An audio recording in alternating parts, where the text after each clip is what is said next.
의사 선생님이 날 흉보지 않을까, 혼내지 가벼운 않을까? 감기로 오면 좋아하지. 어? 우리는 닥터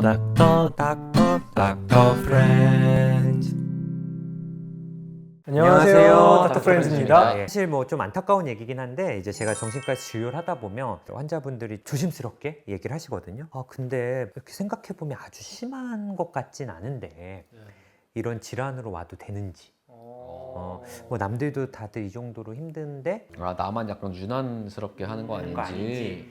그리고 뭔가 가벼운 우울증, 경도의 우울증 같은데 괜히 이걸 가지고 병원에 갔다가 정신과 의사가 뭐 그런 거 가지고 왔냐, 뭐 이렇게 뭐 귀찮아한다거나 혹은 좀 비웃을 것 같다거나 이런 생각들을 특히 처음 병원을 방문하시는 분들이 많이 생각을 하시거든요. 이거를 이비인후과로 대입을 하자면은 그러니까요. 귀지가 많아서 오시는 분도 계시고 사실 아니면 뭐 그냥 목이 좀 칼칼해서 불안해서 오는 사람들 있거든요. 이게 혹시 지금은 괜찮은데 내일 아프지 않을까요? 근데 그럴 수 있거든 실제로.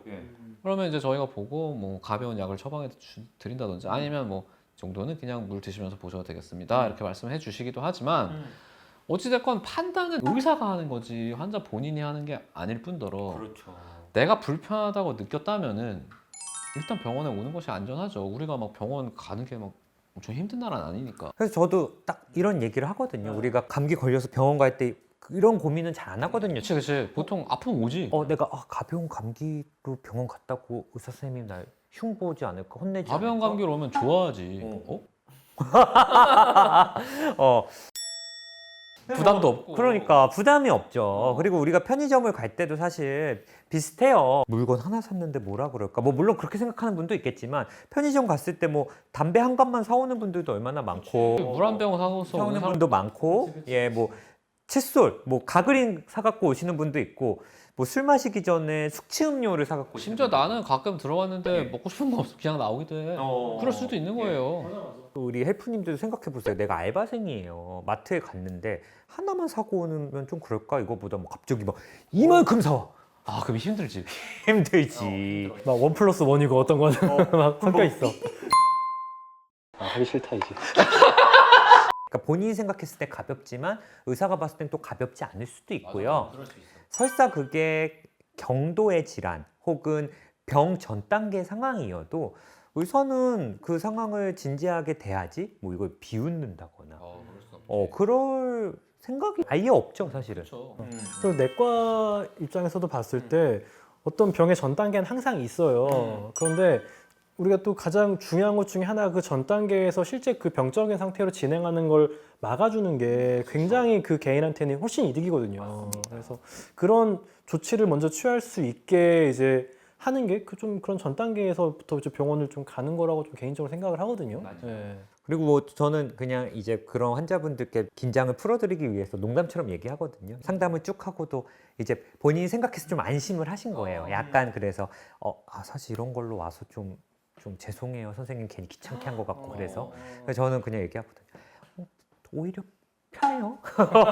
부담이 없어요. 생각해보면 환자분이 들고 온 문제가 막 너무 깊고 이게 당장 엄청나게 막 여러 개 문제가 있고 이러면 사실은 굉장히 부담도 되고 에너지도 많이 써야 되고 신경도 많이 써야 되는데 경도의 질환이면 사실은 저희도 아주 익숙하고 편안하게 진료를 할 수가 있기 때문에 뭐 그런 부분에 있어서는 전혀 걱정하실 필요가 없지 않을까 생각이 좀 들어요. 그런 고민들을 하는 분들이 정신과에 유독 많은 것 같아요. 그럴 수 있을 것 같아요. 정신과 문턱이 많이 낮아졌다고 하더라도 여전히 있으니까. 여전히 있고요. 그리고 우리가 뭐 감기 때문에 병원을 갈 때 뭐 이 정도면 가나 안 가나 뭐 남을 물어보지 않고 내가 목 아프고 콧물 나면 가는 분이 있고 사실 또 오래 참는 분도 있거든요.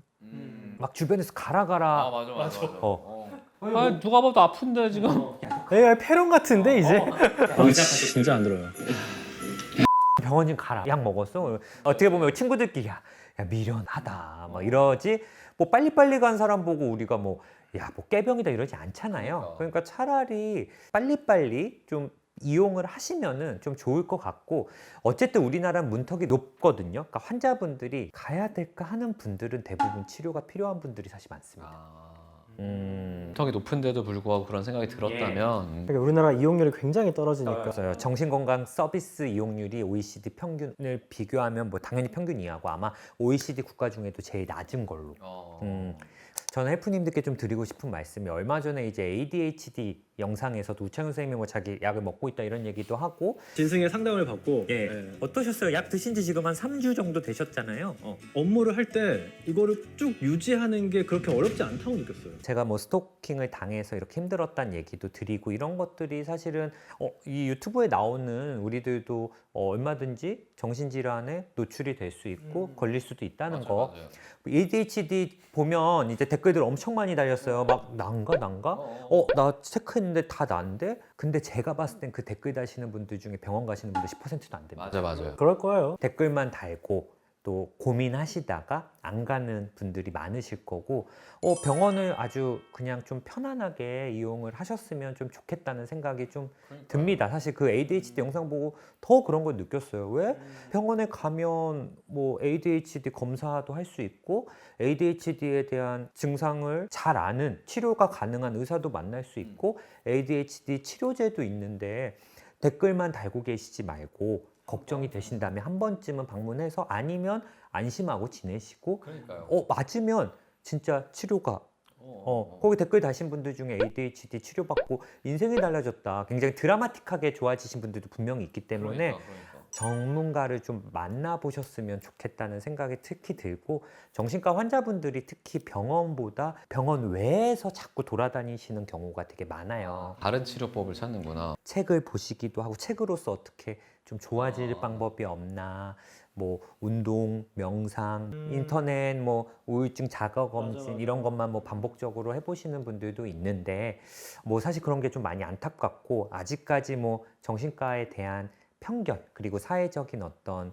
그런 시스템 뭐 이런 부분들이 있으니까 그렇게 고민은 하시겠지만 막상 병원에 와 보시면 진짜 그냥 똑같거든요. 다른 병원이랑 그리고 진짜 효과를 보는 분들은 뭐 물론 막 100% 좋아진다 이렇게 말씀드릴 수는 없지만 안 다닐 때보다는 분명히 좋아지고 도움을 받으실 수 있습니다. 그래서 좀 용기를 갖고 병원에 한번 오시면 좋을 것 같다. 그래서 결론은 뭐 가벼운 질환으로도 오셔도 되고요. 그러니까요. 얼마든지 그냥 물어보러 한번 오셔도 되고 내가 생각했을 때 좀 일상생활에 불편하고 힘든 게 있다면 상담을 좀 받으러 오시면 좋을 것 같습니다. 예, 감사합니다.